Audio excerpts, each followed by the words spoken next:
Good morning, good afternoon, and good evening. I am Kevin Telek Marston, and it's my pleasure as president of the Society for American Soccer History, also known as SASH, to welcome you to our September 2014 First Friday session. Founded in 1993, SASH works to promote, facilitate, and disseminate research in the rich history and heritage of soccer in the United States.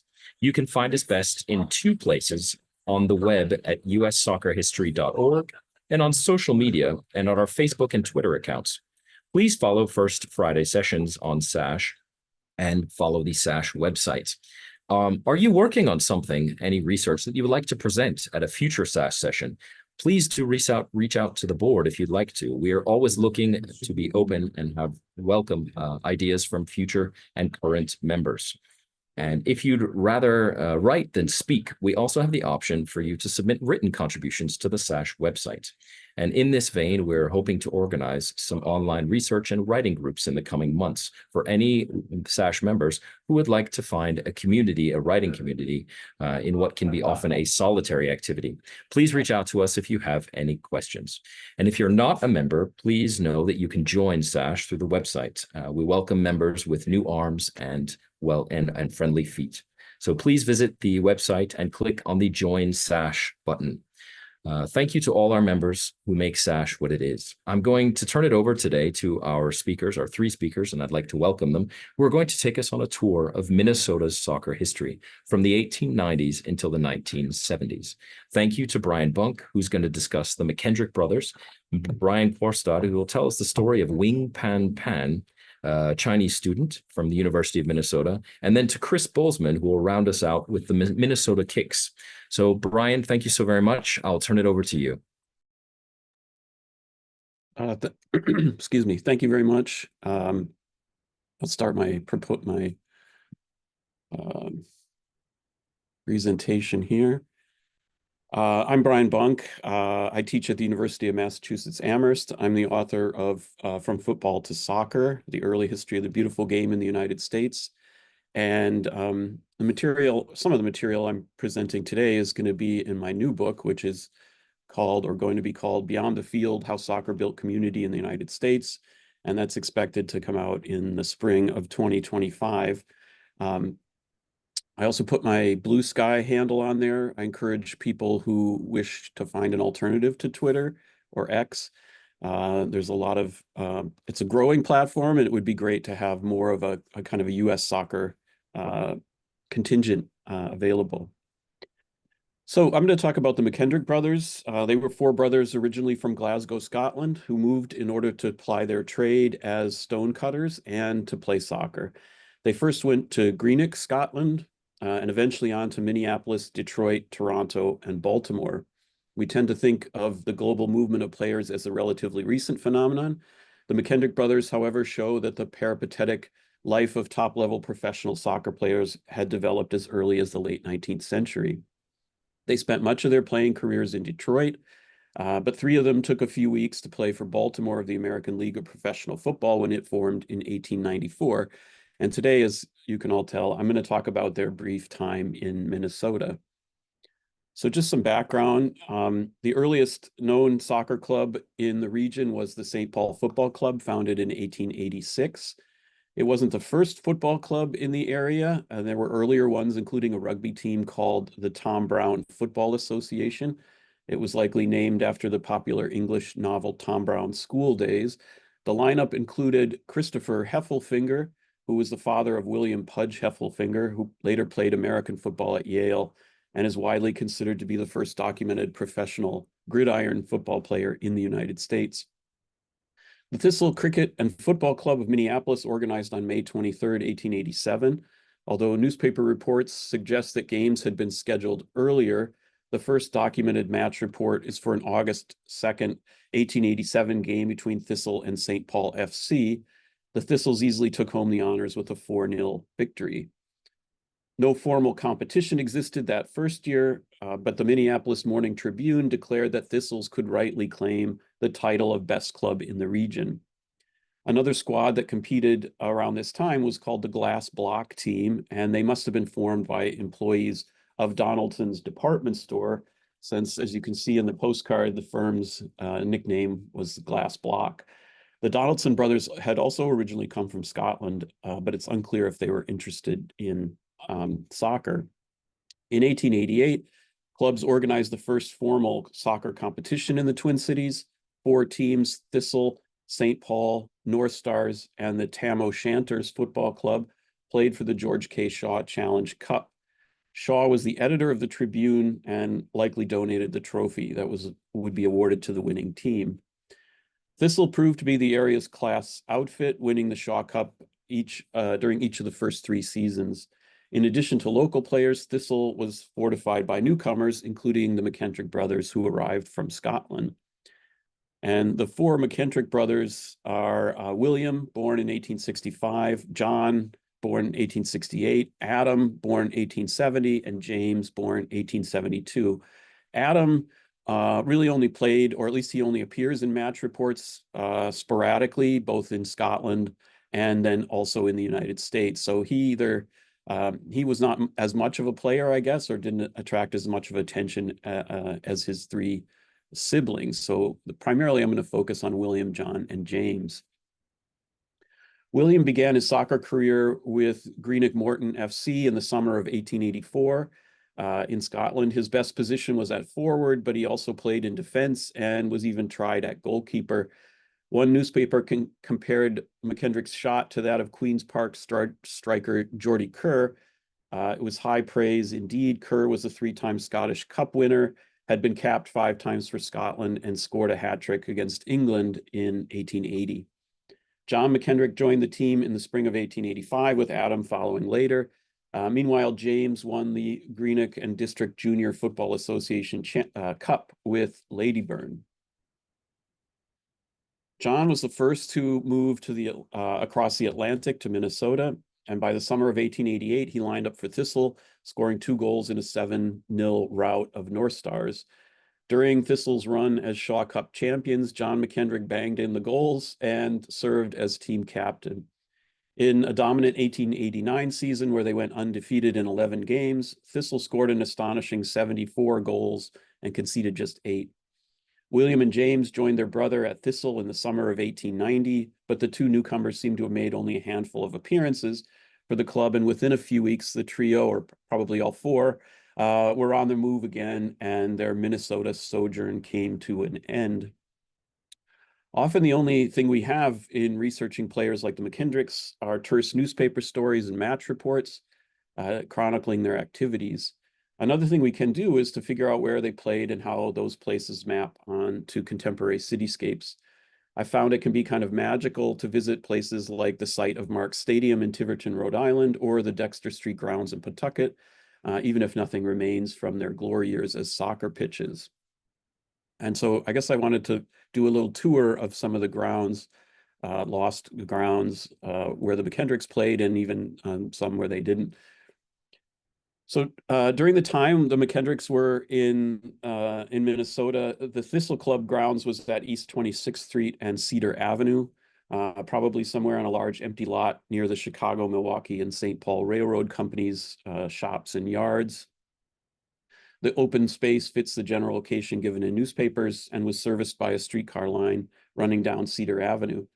Currently, the area is mainly residential blocks of houses, a Department of Public Works facility, and a large industrial building.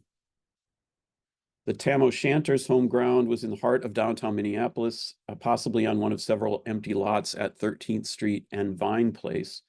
The location was just a block or 2 east of Loring Park. You can kind of see the corner there in the lower left, but you won't find it on any contemporary map. The area was redeveloped in the 1970s and 80s, and Vine Place no longer exists.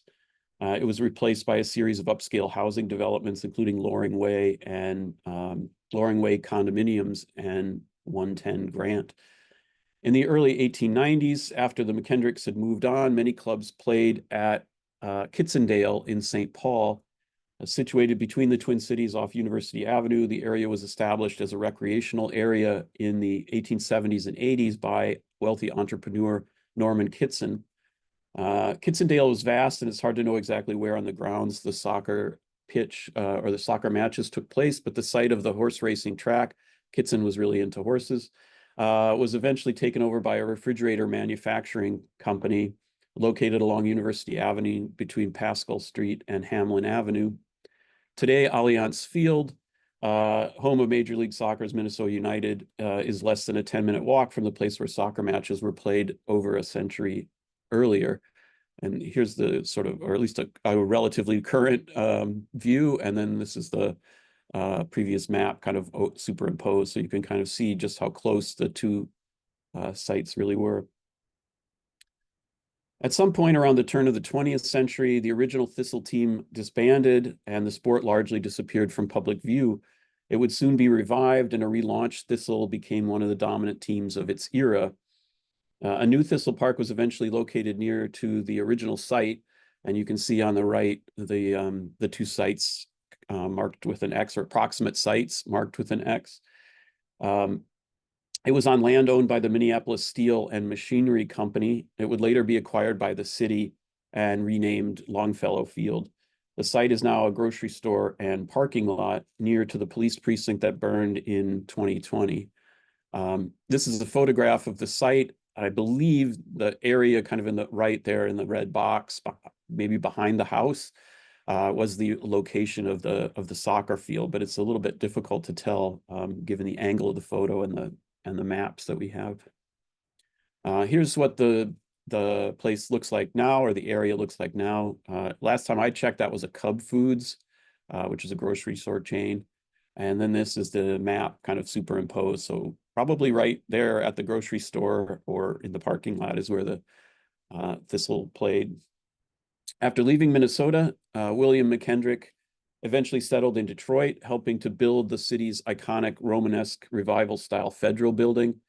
He dug foundations, raised stones for its walls, and was appointed a building fireman with an annual salary of $720 in 1897. Eventually, he was promoted to building engineer and worked at the facility for the next 3 decades.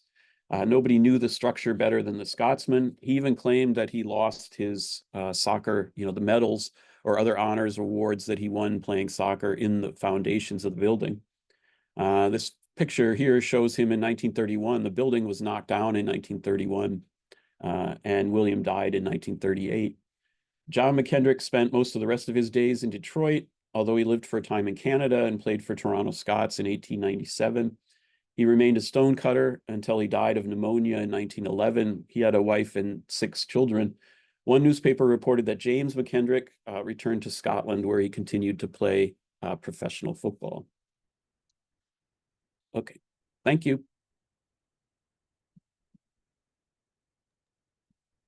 Thank you so much, Brian. I'm going to go ahead and just shift directly over into our to second Brian Quarstad. If you want to go ahead and share your screen, Brian.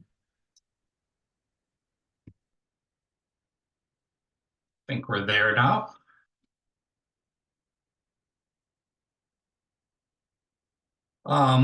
First of all, I want to thank Brian Bunk for putting together this SASH session featuring Minnesota soccer history. It's something I only discovered 10 years ago, even though I've been involved with the game since the Minnesota Kicks, who we're going to hear Chris talk about in a little bit, came here in 1976. With that, I'll start my presentation about Wen Ping Pan. To come to America was his great dream, and when the opportunity presented itself, he hastened to the portals of the University of Minnesota. He was the first Chinese student at this noted institution, and the challenges were great. By his manner, his deep understanding, his humble, unobtrusive attitude, he gained the respect of fellow colleagues and competing athletic opponents. He lived each day as if it were a precious jasmine blossom. In 1959, this tribute in the Chisholm Tribune Press honored Wen Ping Pan when he retired from a 40-year career as an iron ore mining engineer in Hibbing in northern Minnesota. While these words are a glowing summation of Pan's life, they only partially explain his accomplishments and contributions in both Asia and Minnesota. Wen Ping Pan was born in 1894 in Peking to Christian parents. During the Boxer Rebellion, his grandfather, Chen Tai-yan, a famous Methodist minister, was beheaded. shortly after his physician father died of an infection from a puncture wound. Because of her Christian faith, their mother wanted her boys to get a Western education. Pan attended St. John's University in Shanghai with American teachers and became fluent in English. It was there he first played soccer and soon was named captain of his team. As part of the reparations for losses incurred during the Boxer Uprising, the Chinese government made payment to affected countries, and in turn, the US established a scholarship program for Chinese students. Pan accepted a scholarship at the University of Minnesota, traveled through San Francisco, enrolled in the School of Chemistry in the fall of 1914.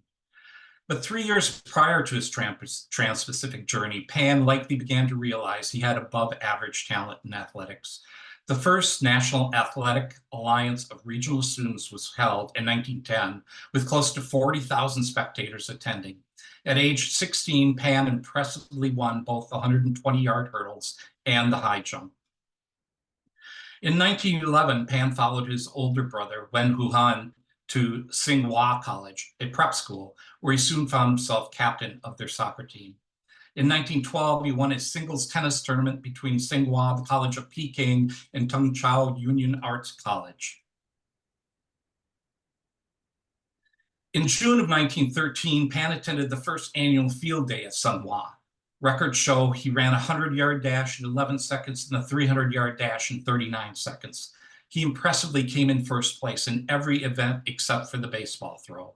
He was also captain of their tennis team, and while waiting to study abroad, he helped coach soccer, basketball, and track, and was an advisor on the college's athletic association. Pan attended the first Far Eastern Championship Games held in Manila, Philippines. It was called the First Far East Olympics. Pan participated in tennis, soccer, as well as track and field. He spectacularly won first place in the decathlon, second in the pentathlon, and third in the bronze drum, which gave him one of the 5 all-around individual championships, becoming one of the first ever Asian track and field champions. When Pan entered the University of Minnesota in the fall of 1914, he must have been brimming with confidence in his athletic prowess. His powers of persuasion must have also been quite something. Soon after he joined the soccer team, he coached both his brother, Wen Huan, who was attending the University of Michigan, and his best friend, Harding Kwong, who was attending the University of Chicago, to join him in Minnesota.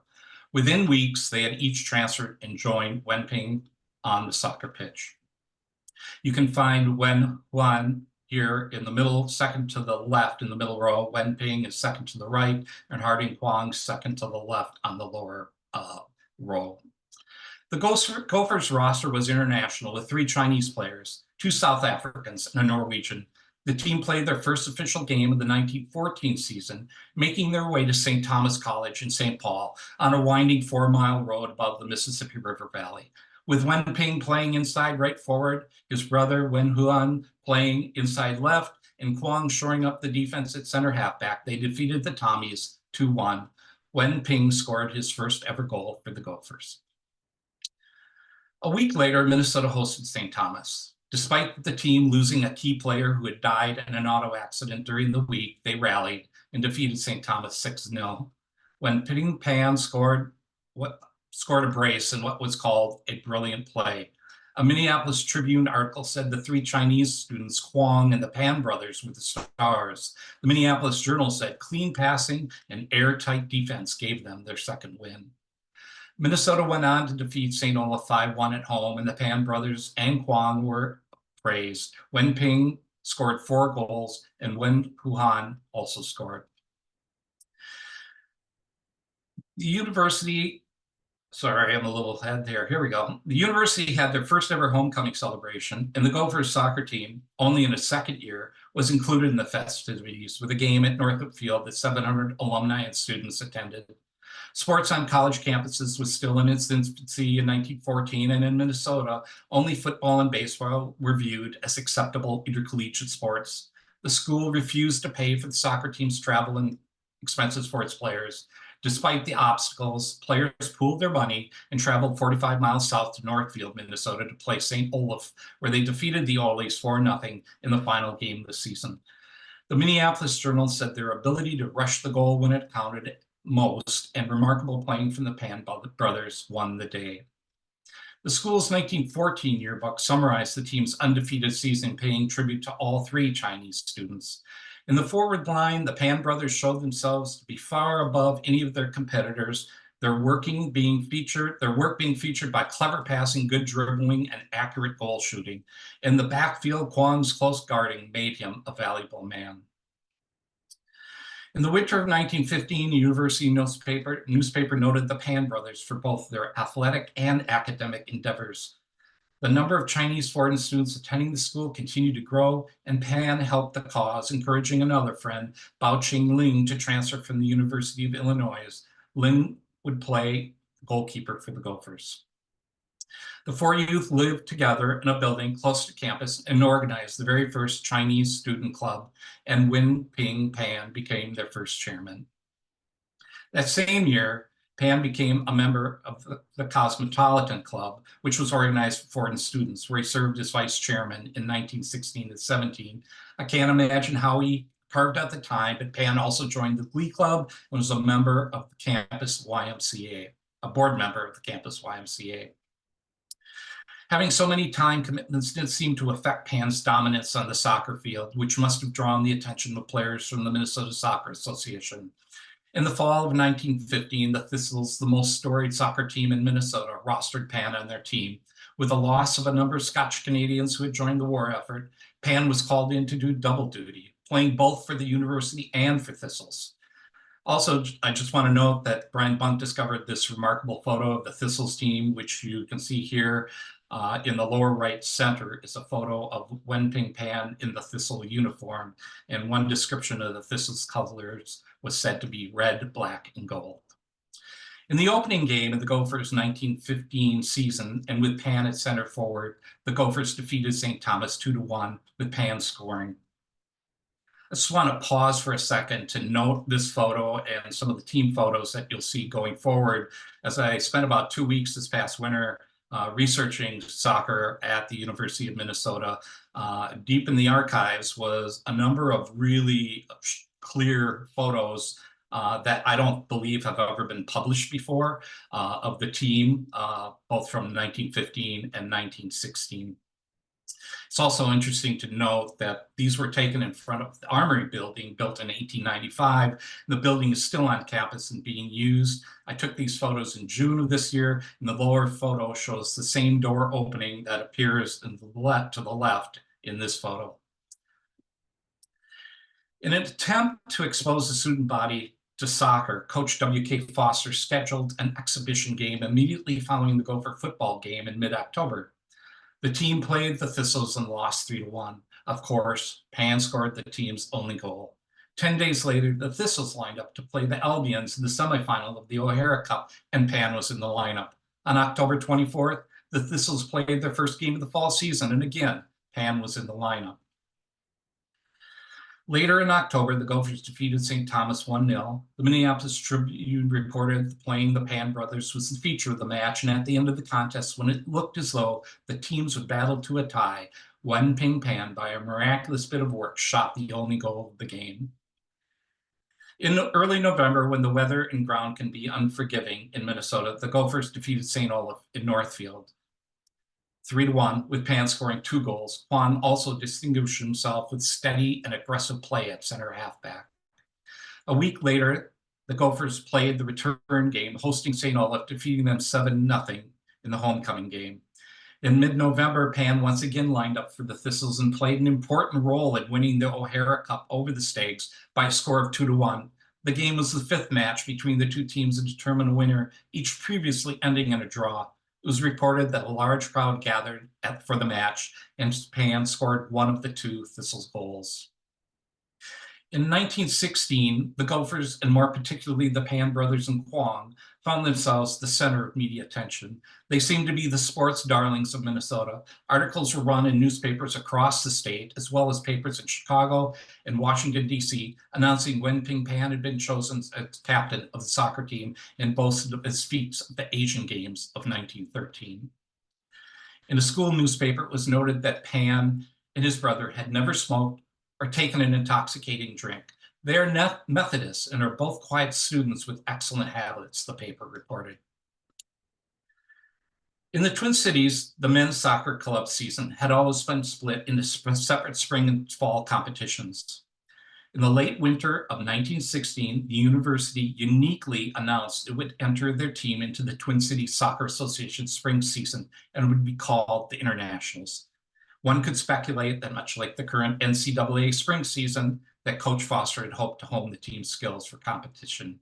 6 teams lined up in the spring of that year. Details are slim, but the Gophers lost to the Danes 3-1. Surprisingly, they defeated the Thistles 5-0, then lost to the St. Paul Athletics and the Albions. Early in June, the Internationals did not even show up for their match against the Stags, and I suppose it's quite possible that many of the players had left for the summer. In the fall of 1916, another Chinese player, Yandi Wang, joined the team playing center forward. After once again pooling their own money, they traveled to Grinnell College in central Iowa for the last match of the season that ended in a 1-1 draw. The Gophers finished the season at a disappointing 0-4-1. In March and April of 1917, Wenping Pan made his first trip to the Iron Range with other classmates and several professors to do a 6-week practical training course where they surveyed a mine. After returning, Pan may have been playing for the Thistles when he was available. We do know he made an appearance for them in November match where they listed him as a former university soccer star. Between the war, influenza, tuberculosis, and the Great Fire of 1918 in northeastern Minnesota, information on soccer was understandably thin, with nearly 15,000 lives lost in the state. However, Pan was still playing for the Thistles, who shut out the Eagles 4-0 in late April. Wenping opened scoring the second half with the paper reported as a pretty goal. Pan graduated with a Bachelor of Science degree in chemistry that spring. After graduating, he started a summer job as an engineering assistant in Chisholm, Minnesota. The job must have impressed Pan, or perhaps he was promised a full-time job in the future, but he returned to the U for 1 more year to study mining. Pan was the university's first graduate student of the School of Mines and received an MA in metallurgy. Afterwards, he returned to the Oliver Mining Company and began to plan and execute the move of an entire town of Hibbing, Minnesota, 2 miles to the south, to allow for the ground under the city to be excavated and mined. In 1923, Wenping married a university classmate, May Hum. They had one son who he named after his best friend, Harding. And remember that photo in the article, The First Chinese Student Club? And yes, that is May sitting next to Wenping at the bottom front center. The two never left Hibbing until they were old, living long lives. Here is a family photo of the Pan family circa probably late 1930s, and that's Wenping on the left, Harding to his right, and May is in the bottom right. That's the rest of the members are from her family. Despite the Iron Range attracting immigrants from many countries, so far I found no record of organized teams in the area. To stay active and competitive, Pan turned to his other passion, tennis. He competed against teams and players from Duluth and even the Twin Cities while playing for the Hibbing Tennis Club. He was reported to have won the Hibbing Tennis Club title so often in the 20s and 30s that the newspaper ran out of ways to describe his skill. In fact, the courts at Lincoln Middle School were named after him in the late 50s. In the long Minnesota winters, Pan would stay competitive by playing for the chess club, and yes, he dominated that as well. Pan passed away in Minneapolis at the age of 86, living in Minnesota for 68 years. For 5 years, Pan shared his footballing talents on Minnesota soccer fields. He impressed teammates and opponents, not only with his speed, grace, and skill, but also his intelligence, humor, hard work, and incredible cultural bridge-building skills.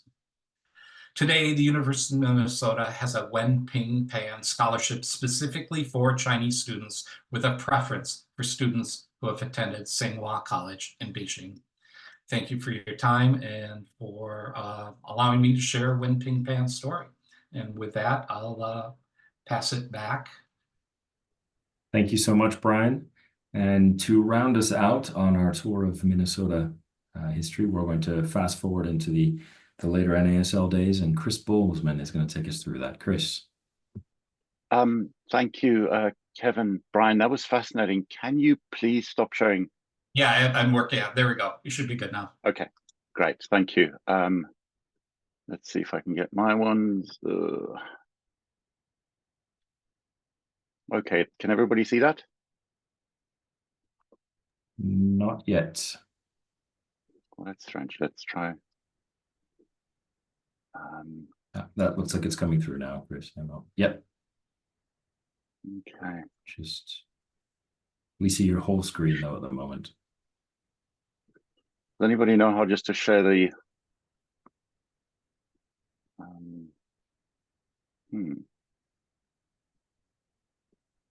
some, there we go. Okay. Hello, everybody. I'm always happy to participate in SASH events, and I love seeing so many familiar faces.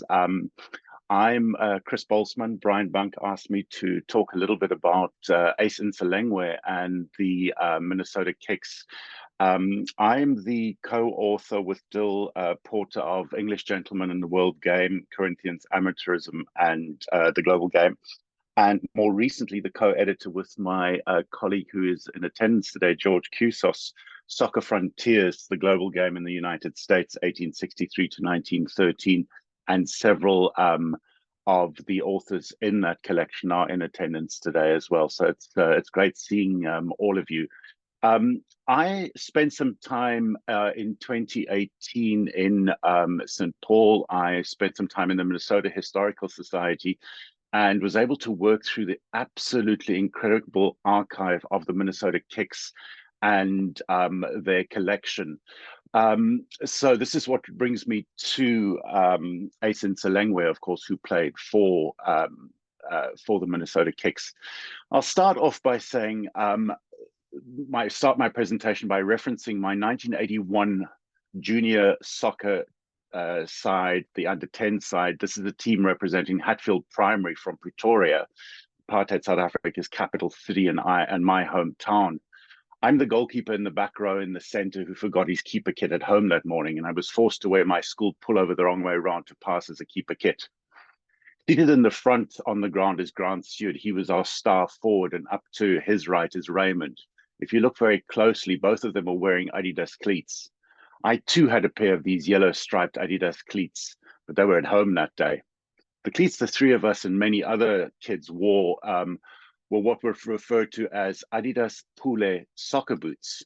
And here is a commercial, an advert from a local South African soccer magazine. The cleats that I was wearing were named after South Africa's soccer sensation, Patrick Pule Ntsoelengoe, also known by his nickname Ace.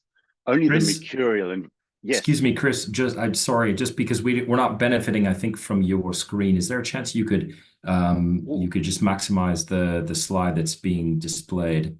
Absolutely. Let me see. Is that better? Yeah. Yes, that's much better. Thank you. Sorry to interrupt. Huh? Okay. No, not at all. So let me just find my notes. So as I said, only the mercurial and very gifted South African soccer players got to get given the name Ace. I just love the strapline here when it says, when you play an ace, you call the shots. That wasn't really the case for Hatfield Primary under-10 side. We weren't very good. Just very quickly, very briefly, Hatfield Primary School has two alumni I'd like to refer to. The first one is Peter Hain, the esteemed anti-apartheid activist who attended school 20 years before me, and the year above me was the less esteemed Elon Musk. The point I'm trying to make is that I lived in the whites-only neighborhood, attended a whites-only school, played for whites-only school and club soccer teams, and we all benefited from apartheid. I, however, wore soccer boots named after one of South Africa's most famous and brilliant and black soccer stars, Ace Ntsoelengoe.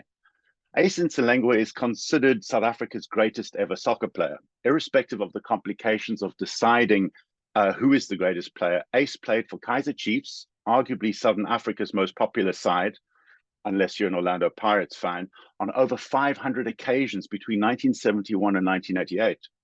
He played for the Minnesota Kicks on 150 occasions between 1976 and 1981, and for the Toronto Blizzards on 50 occasions between 82 and 84. Ace Ntsoelengoe was inducted into the U.S. National Soccer Hall of Fame in 2003 and posthumously awarded the Order of Ikhamanga, which is in 2008, which is the South African state's highest recognition of civilians' honor code for their achievements. The defunct North American Soccer League lives on in all its glory in South Africa, as is evidenced here.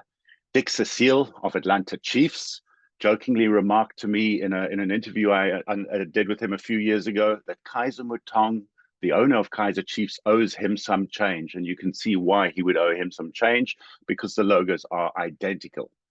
Kaiser Chiefs, the football team established by Kaiser Motaung, emerged in 1969 as the Kaiser 11.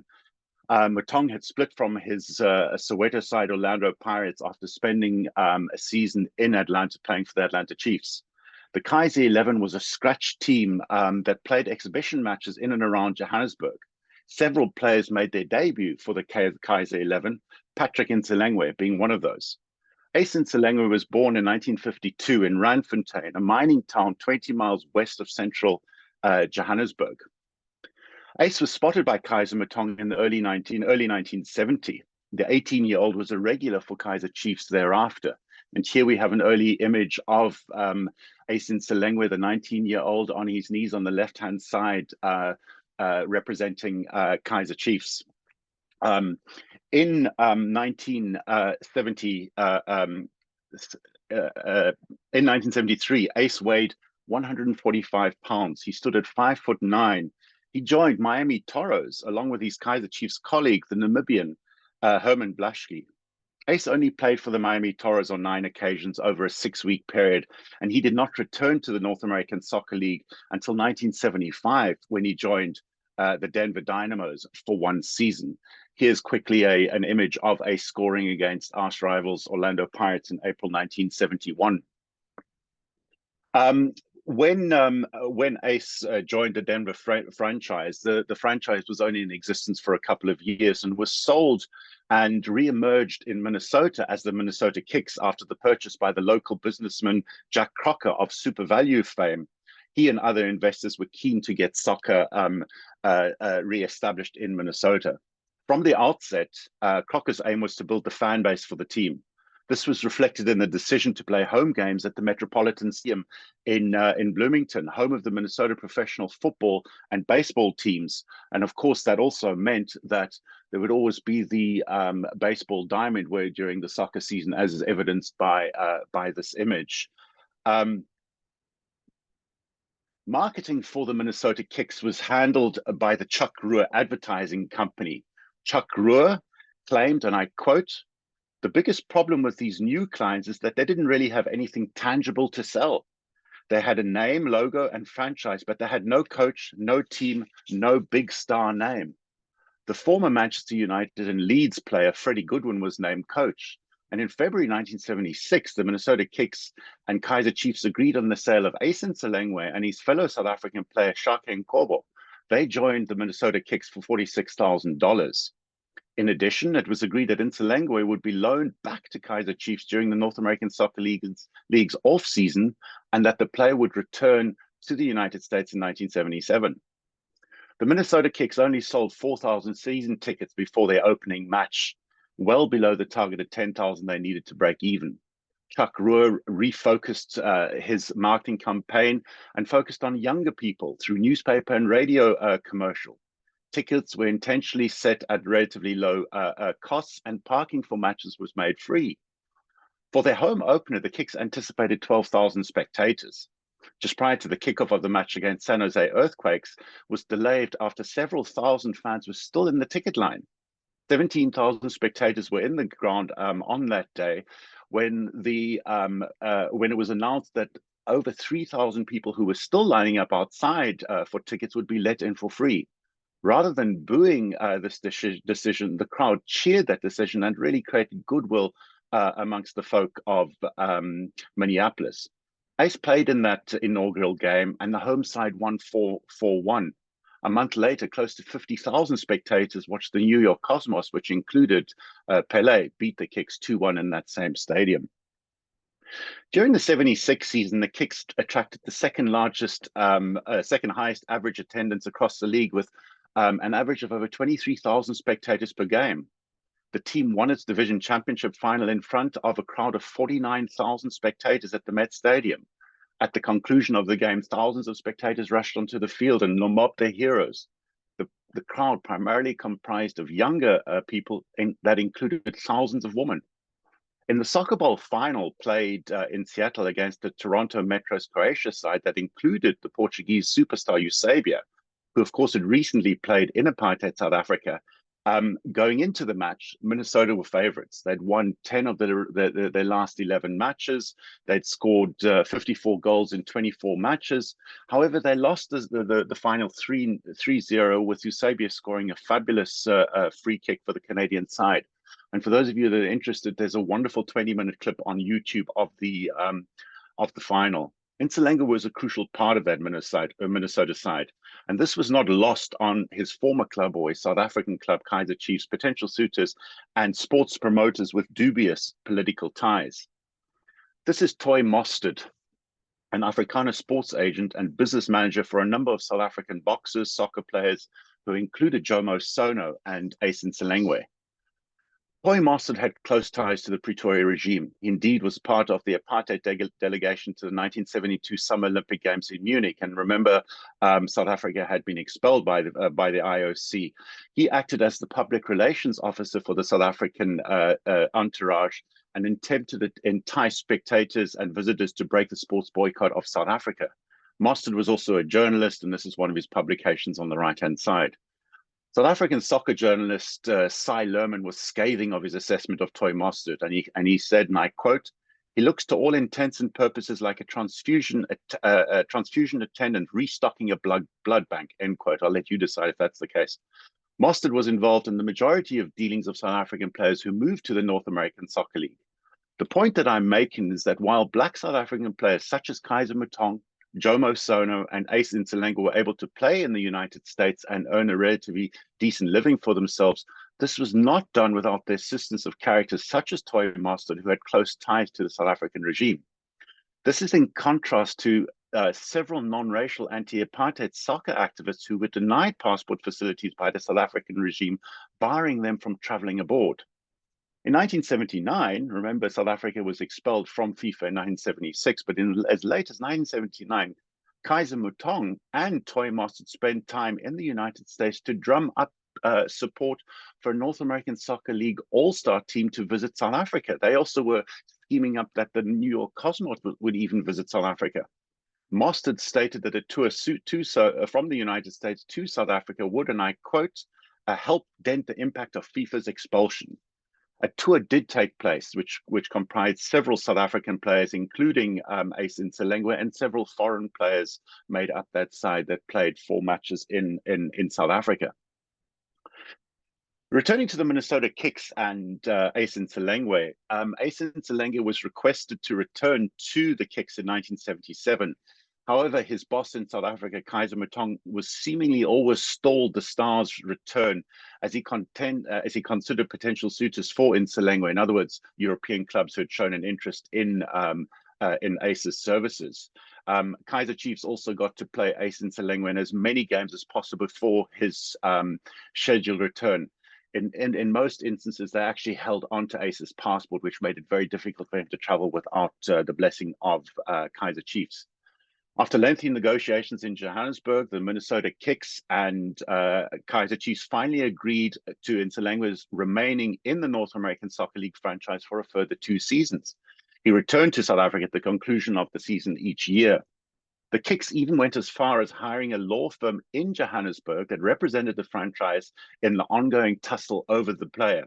And in the Minnesota Kicks archives in St. Paul, there are dozens of telegrams where Freddie Goodwin is demanding, where is Ace? Why is he not returning telephone calls? And when can he be expected to return? So there's a real tussle going on.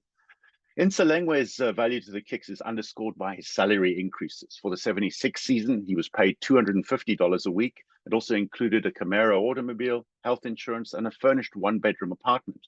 By 1980, his weekly wages had risen to $900, and he also received a $10,000 loyalty bonus. He became the most important and popular player on the Kicks team and amongst the fans. However, despite his popularity and as stipulated in his contract, Ntsoelengoe made very few public or radio appearances for the Minnesota Kicks as compared to other players. These appearances included school visits, social club talks, meetings with local businesses.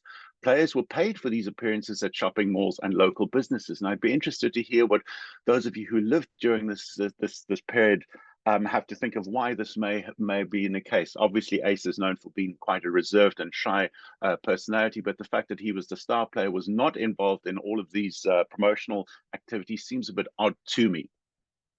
During his 6 seasons from 76 to 81 at the Minnesota Kicks, Ace played on over 150 times for the club and scored over 50 goals. He was the only player to play in all 6 seasons in the team's existence, and the Kicks won their division in their first 4 seasons of existence. During this period, they only lost 10 home games. So the Minnesota Kicks were essentially a cultural phenomenon. They consciously targeted young people, often with no affiliation to sports. Soccer was marketed as something exciting, coupled with an inexpensive tickets, was seen as a major draw. The Metropolitan Stadium, according to Crocker, had become the Woodstock of professional soccer. The parking lot enjoyed live music, several beer tents were set up, and one newspaper claimed that the Kicks game inherited the spirit of rock festivals. This approach to building a fan base was unsustainable, and in the long run, the Kicks fans began to ask some probing questions. In a letter addressed to Freddie Goodwin in the archives, the following is posed, and I quote, it says, "I do not intend to bring my children to see the Kicks play again. The combination of incredible sums of alcohol, mass profanity, various degrees of sexual activity were more than enough to detract substantially from the play on the field." End quote. Increased police presence saw crowds drop off, and the team struggled on the field, and by September 1980, Crocker announced the sale of the team. Ace, with the sale of the team, moved up to Toronto and joined the Toronto Blizzards in 1982. He spent 3 seasons before the end of the North American Soccer League in 1984. They too reached the Soccer Bowl final. It included Ace and some of his fellow South Africans. The Canadian side, however, lost to the Tulsa Roughnecks. By 1985, Ace's career in North America had come to an end, and he returned to South Africa. He established his own team in the same vein that Jomo Sono had established Jomo Cosmos and Kaiser Mutong had established Kaiser Chiefs. Ace called his side Ace's Mates. The side only lasted for 1 season. Ace continued to play professional football in South Africa until 1988, and he just missed the readmission of South Africa into the international fold in 1992. He had a short stint as coach of South Africa's under-23 side in 1997, and he was involved in coaching in an ad hoc manner at Kaiser Chiefs junior sides until his passing in 2006 at the age of 54. And I'll stop there. Thank you. Excellent. Thank you so very much, Chris. So that brings us a full circle around our 3 presentations.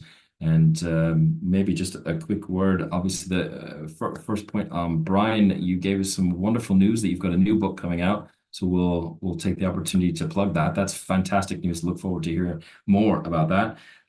Great to hear the backstories on these original facilities, and the superimposed maps are absolutely brilliant. So I hope that gives interesting ideas to SASH members.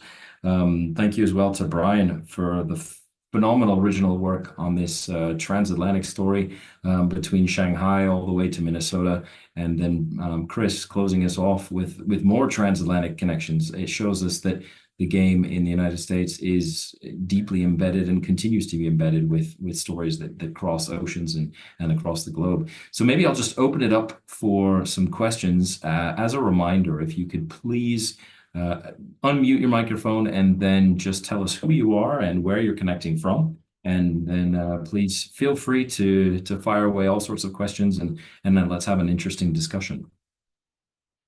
And if you can raise your hand, that would help me see on the screen who has the first question. Or yeah, Tom is raising his physical hands, not just virtual. Tom, please, Tom McCabe. Tom McCabe here in London, and my question is for Brian about Wing Ping Pan. Often in the press, there will be kind of exotic comments about, exchange students, international students in and around soccer, as well as other sports. Did you find that the same case with Wing Ping Pang in the Minnesota newspapers? Any comment on that would be great. Thank you. Yeah, I think that's true. I mean, I was totally blown away as I was doing the research on this to find so much positive media, which, you know, as part of my presentation, I wanted to show, which, you know, going through the newspapers at that time, you know that many races were not treated well. Horrible cartoons, racist comments around sports figures. And yet they, yeah, it was almost as if they were, as you say, a novelty or, you know, something exotic. And I did find something in my research back a number of years later, as they continued to struggle and try to make soccer work there. And there was some derogatory comments about the Chinese players, kind of in making jokes about them, like China breaks easily, or it was stuff a little nastier than that, but it was in the school newspaper. So yeah, I think you're absolutely right on, Tom. Thanks so much. I think the next question is from Sean. Sean Jacobs, please tell us where you're connecting from as well. Sean Jacobs. I'm at the New School in New York. I'm like Chris, I'm also originally from South Africa. I have two questions. One is for Brian. I was like intrigued when you said there were two South Africans playing with Pan. So can you say, I don't know how much work you did on the teammates. I'm just curious as to, because of course there were a number of white South African footballers who were playing in the UK. I'm curious about how many were playing in colleges at the time, and also there, particularly on questions of stereotypes, or I'm just curious about their relationship with the Chinese players, given that they were coming from South Africa, then heavily segregated. Of course, I'm you know, obviously interested in Chris's presentation. I have like two related questions. It's the same question, but I'm interested in two different parts.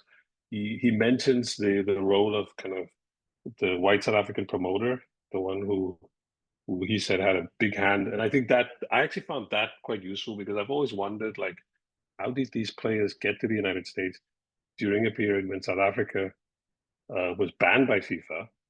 Because I know that there was, and maybe Chris can clarify this, there was a story about South Africans weren't allowed to play overseas, but they would actually go and play in NASL. So I don't know if that's the reason why they end up playing in the North American Soccer League. So perhaps maybe if you could say a little bit more about that. And then I think on the other hand, I know you said he was very shy and sort of withdrawn. And I'm curious about his relationship with what was then a growing kind of anti-apartheid movement. Lots of exiles, of Black South African exiles were in the US. Obviously, they are in these cities as students. Some of them are explicitly political, anti-apartheid movement, and crucially, I think the sports boycott movement. And maybe this is something also about not many of these Black footballers. They weren't often very political, and if they were political, they were kind of moderate. So I'm just curious of sort of if you could say a little bit more about that. Thanks for all this was really impressive, and thanks for by chance that I came to the meeting. I really appreciate that I came to it. Thank you. Yeah, I guess I can go first, since the first question was directed towards me.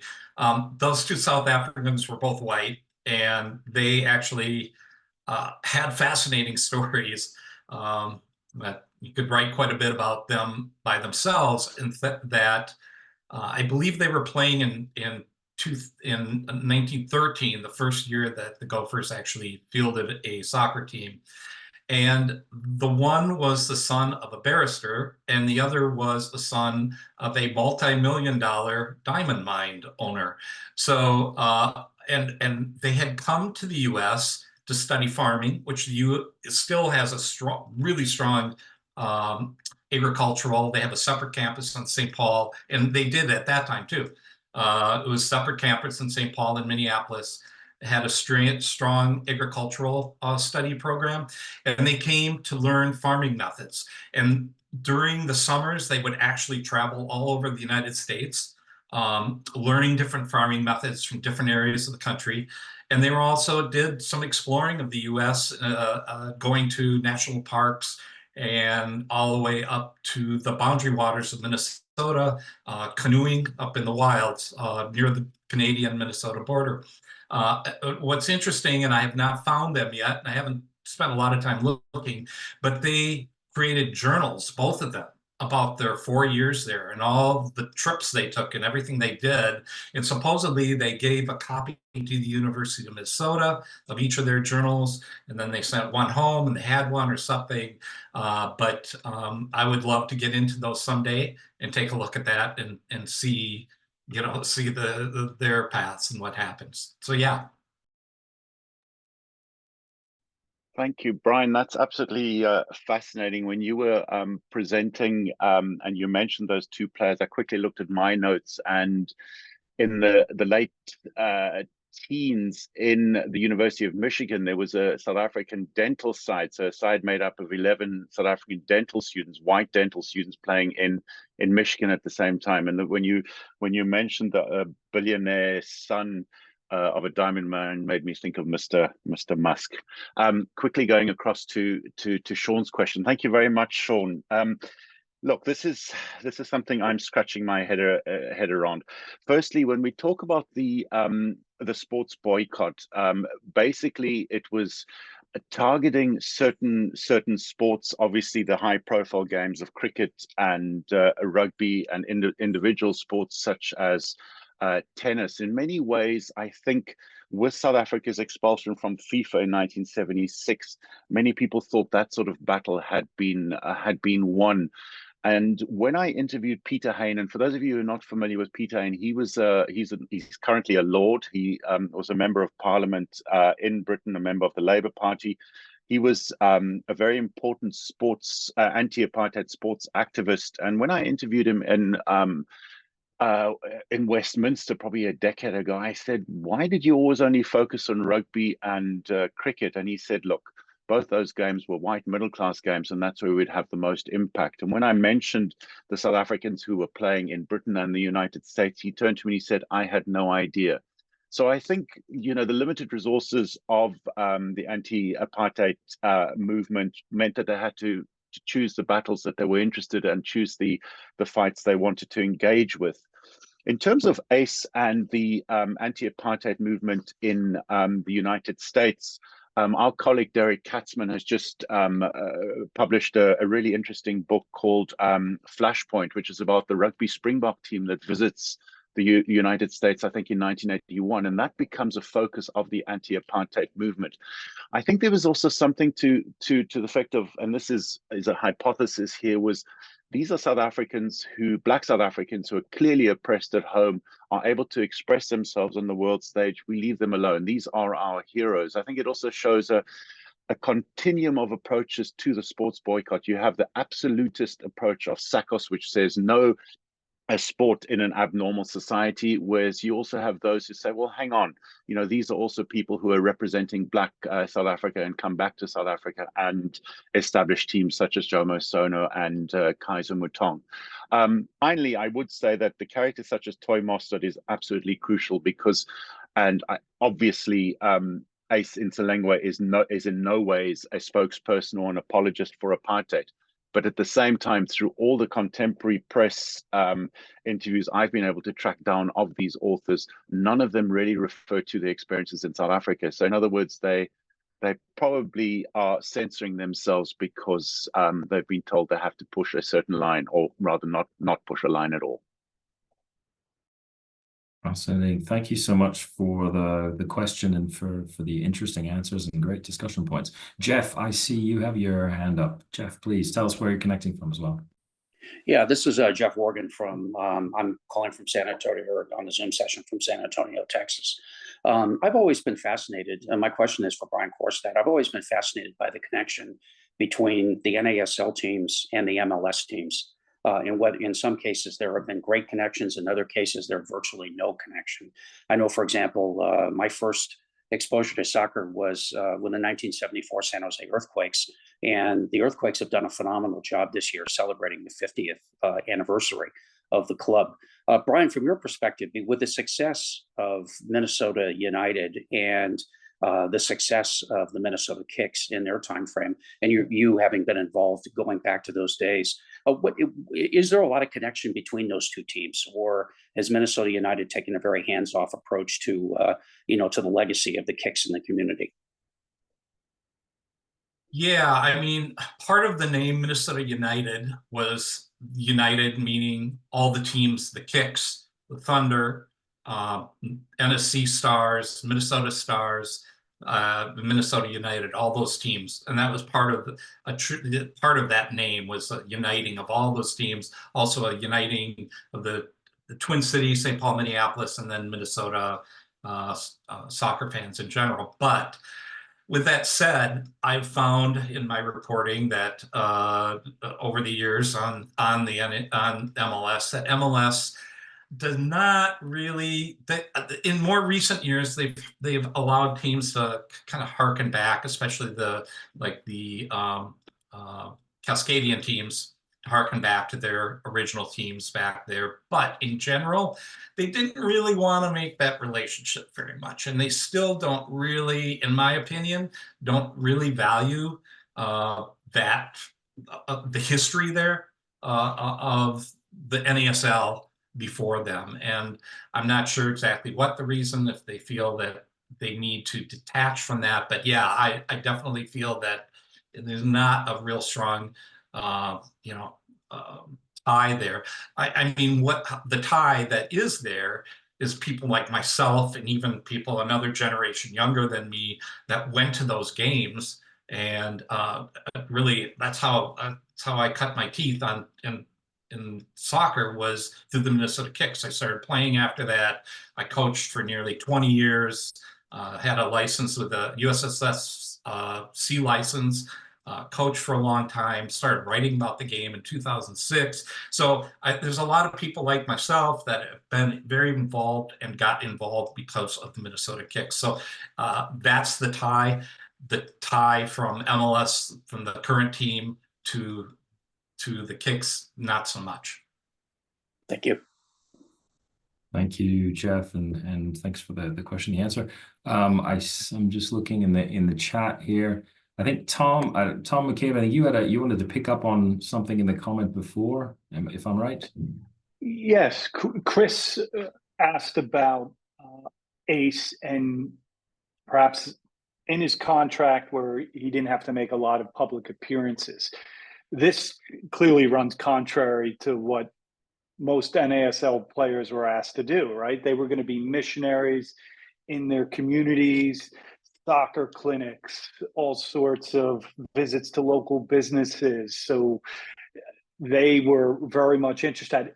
But in particular, in the research I've done, by the few American-born players, because they would get money and they could supplement their incomes with that. But I would imagine the star players, especially the star player of a club, was going to be out in the community a lot, from Pele on down. But I'd be curious if he ever came up with something as to why he wasn't going to do that. Perhaps the personality angle is the answer. Thanks, Tom. If I may respond, just for clarity, his contract stipulated that he did have to do the appearances, and there were receipts of going to, let's say, a local furniture outlet in one of the malls and opening up the store. I found very little evidence that Ace was doing that. So I'd be really interested to hear what Brian has to say. What were your recollections of Ace and being Ace outside of the football arena as a public personality? I don't really remember a lot either. I did see something recently on YouTube of some little interview that he gave or something, and Trying to remember what it was, but it was like there was hardly any interviews even of him at that time. And it kind of struck me when I saw it. It was just in the last month, I think, that I ran across it. And I found that interesting. But yeah, I mean, a lot of the other guys, and I'm, these guys that were my heroes in those days, Alan Willie, Alan Merrick, those guys are my friends now. And, I've talked to them, and Alan Merrick has some wonderful stories of ace. But no, I don't really know of. I know the other guys did promotions, but I don't recall a lot of from him. Yeah. And while I'm here, I'm just going to say thank you, Chris, because there's some. I've never gone through that box. I have friends that down at the history at the Minnesota Historical Society. I know it's there. I've looked at some of the things online, but yeah, there's some interesting items in there. One of them we found recently was I don't know how people familiar with Minnesota soccer, but Buzz Lagos was kind of like they look at as the father of soccer in Minnesota, and he started the Thunder. And of course, Manny Lagos ended up playing on the Olympic team and 3 MLS championship teams. But there's a letter from Buzz in there writing to Freddie Goodwin, the coach, giving him his observations of a game and what they should do differently, which was kind of bold. But they ended up hiring Buzz as a scout for other teams in the NASL. So there's a lot of fun things in there for sure. Thank you so much for the question. Still open for some more questions here. If anyone has any thoughts or would like to pick up on maybe some of the things that have been mentioned before. Maybe just please, Brian. Just as a counterpoint perhaps to Brian's experiences, I grew up or lived for a time in about 15 miles from the site of the stadium when I was a kid, when the Kicks were playing. And I have to admit, I was only vaguely aware that Minnesota had a soccer team at the time. And I think I was way more into the North Stars, the hockey franchise. So I don't remember anything about there being a soccer or I wish now that I had, although I was a small child, from that letter and the quote, or that quote from the letter made me think, wow, was I missing out on something or something like that? But so I guess 2 different experiences, I suppose, with that from that period. Yeah, and of course, where the North Stars played, also where the Strikers ended up playing. The indoor team was the same place in Bloomington. And why I'm here I just want to do something really quick if I can. I'm going to share a couple of photos really quick that I actually took in 1978. I was a photographer at the time, and here's a picture of Ace in introductions, and here's a picture of him playing against the Chicago Sting, and that's the Dick Advocate that he's going up for a header on. So I just wanted to share that real quickly. These are outstanding photographs. Thank you so much, Brian. It's more proof that we have so much to share and to explore, even in our own personal archives, perhaps. Chris, I see your hand up as well. Brian, that's absolutely fabulous. And when I was putting the presentation together, I couldn't find a photograph I took of one of Ace's shirts, which is in the archive, not in the actual archive, in the artifacts, but of the museum. And if any of you are going to go visit, do ask the curator to have a look at it. You get to put on the white gloves and you get to touch Ace Ntsoelengoe's one of his shirts. And many years ago, when I was still part of Twitter, I actually posted an image of that, and Ace Ntsoelengoe's daughter reached out to me and said, "Oh, where can I buy this?" And I said, "I wish I could buy it myself." But that got me to actually interview Ace Ntsoelengoe's wife, and she mentioned how financially Ace really struggled later on in his life. So for me, it's always interesting. These players received relatively good wages, but what happened to all of that is a question. And final comment is, for those of you not necessarily interested in Minnesota Kicks, the archive in St. Paul, I think there are 19 boxes. A significant amount of that is official documentation from the North American Soccer League, from Woosner, from the commissioner. So for those of you trying to build stories around or complete your research around North American Soccer League, that's definitely a place to visit and super, super helpful. So highly recommended. All right, thank you so much, Chris. That is it's perhaps one of the interesting things that keeps being shown as an unexploited and unexplored archive of the local historical societies, which more and more SASH members and people who are doing research are coming across all sorts of wonderful collections.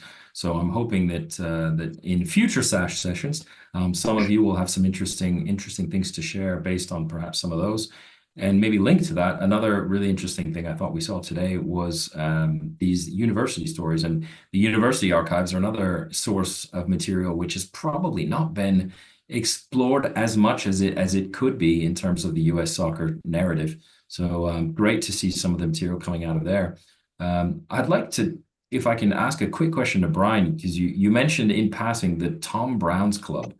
And I found that absolutely fascinating at the beginning, just further evidence of the impact of Tom Brown's school days and the whole muscular Christianity ethos around that publication in the 19th century. And I was curious because obviously Tom Brown's was linked to rugby and rather rugby as a sport rather than football association. I was wondering, was that linked to a mixed football club in any way? What could you tell us a little bit more about the club at all? If you have any more information on that. Well, I know it was a rugby team, so they stated outright. It is kind of unusual, I guess, that it was called the Tom Brown Football Association, which can be sort of confusing, but it was a rugby team. I think Heffelfinger played, or I think he owned a shoe shop or something like that. So I wonder if there wasn't something commercial about creating a club to sell more football or rugby boots and balls and things like that. I don't know, but no, I haven't done any research on the rugby team. So that's great. No, fine. Thanks. Thanks, Brian. I was also really impressed just with the map overlays, and I thought that was really inspiring in terms of showing locations and facilities that have in the past have disappeared or been replaced, and just seeing the kind of invisible legacy of soccer facilities across the country. So that was really, really, really interesting. Thanks so much for sharing that. Patrick, I see you have your hand up. Yeah, hi everyone. I was just going to say it's not really a question, but more of a comment. I don't know if you've cast your research a little bit further beyond Minneapolis and St. Paul, but I know just from my research, I've run into, I guess there were some, I'm guessing amateur leagues, maybe semi-pro, based around the quarries up in Sandstone, Minnesota. And if anybody's looking to, look into that, the Paving Cutters Journal, which are housed at Johns Hopkins University in their archives, they have, I ran across a few photos of some of the teams organized around some of the quarries. And I don't know if they maybe had played in other parts of the state as well, but just to let you know for the Minnesota folks. Great. Thank you so much, Patrick. And with that, say goodbye. Thank you, Patrick. Thank you so much. We still have just about 6 minutes before stoppage time. If anybody would like to ask a final question or pick up on some of the discussion points, feel free to. Brian, please. I just have a quick question for Brian. I wondered if you had had any discussions with the athletic department at the U of M, which is my alma mater, by the way. I didn't mention that before, but I wonder if you had any interactions with the athletic department there. I know some of our members have maybe not had the best of relations with college sports or athletic departments when they try to talk a little bit about the early history of soccer and American football and rugby and how kind of confusing that can be. So I'm just curious if you had any conversations with the athletic department at the school, and if so, how those went? I have not, none. Just went through I forget what it's called, but basically the archive research portion. And they've actually got 2 different departments on research, but that's the only one. I haven't actually gone to the school. I have started to go through the athletic departments of several of the MIAC schools, which Minnesota doesn't really have well, they now have a Division I team in St. Thomas. They just got moved from Division III to Division I in a men's program, but we've never really had a Division I program. But the MIAC has been, Division III has been really strong and had numerous teams that have gone to the final or been the MIAC champion, NCAA Division III. And I have talked to some of those, and they've always been welcoming, but nothing with the Gophers.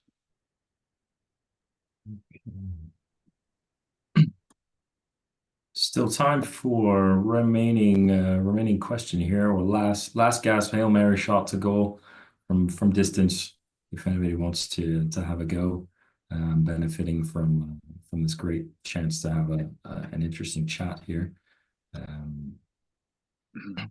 Maybe if there's no other final questions, maybe I'd like to ask Brian, if you're able, Brian Bunk, to say maybe a couple of words. Would you be able to tell us a little bit more about the upcoming book and just give us a preview of that? Sure. It's a book about soccer history, obviously, in the late 19th and into about up to World War I, approximately, in different communities around the country. And I wanted to make it not an academic book, so it's really kind of a narrative history that talks about the soccer, but also tries to put it in the context of the specific communities spread across the country. So it's a soccer history, but it's also a little bit of industrial history and immigration history and things like that. And I tried to look at communities that maybe haven't attracted as much attention from scholars, smaller cities primarily, places like Scranton, Pennsylvania, or Miami, Florida, Denver, Colorado, Honolulu, Hawaii, those sorts of places. And yeah, it's going to be published by the University of Illinois Press and should be, like I said, hopefully out in the spring. They're supposed to get me the copy edits by the end of the month. And yeah, so fingers crossed that it'll be on schedule. Well, this is absolutely great news for a new book. That's really, really wonderful. Fantastic. And we look forward to having a session from you, Brian, in the spring on that. That will be a chance to explore some, in that sense, off the beaten path stories. So that'll be good. Does anybody have a last question?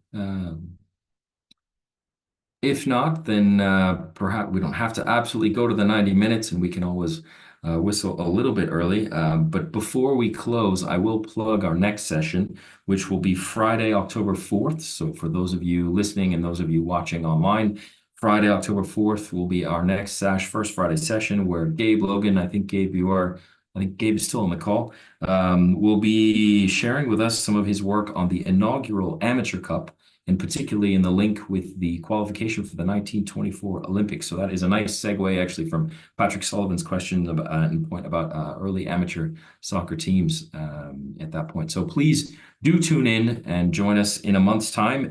And remember, if you have not yet joined SASH as a member, please go to our website, click on the Join Membership SASH. We would love to have you as part of the SASH family for the upcoming year. And we look forward to seeing you online in about a month, and look for the recording very soon. Thank you so much to our 3 presenters, to Brian, and to Chris. It was a pleasure having the 3 of you, and really for sharing your research with us. Thank you so much, and see you all very soon.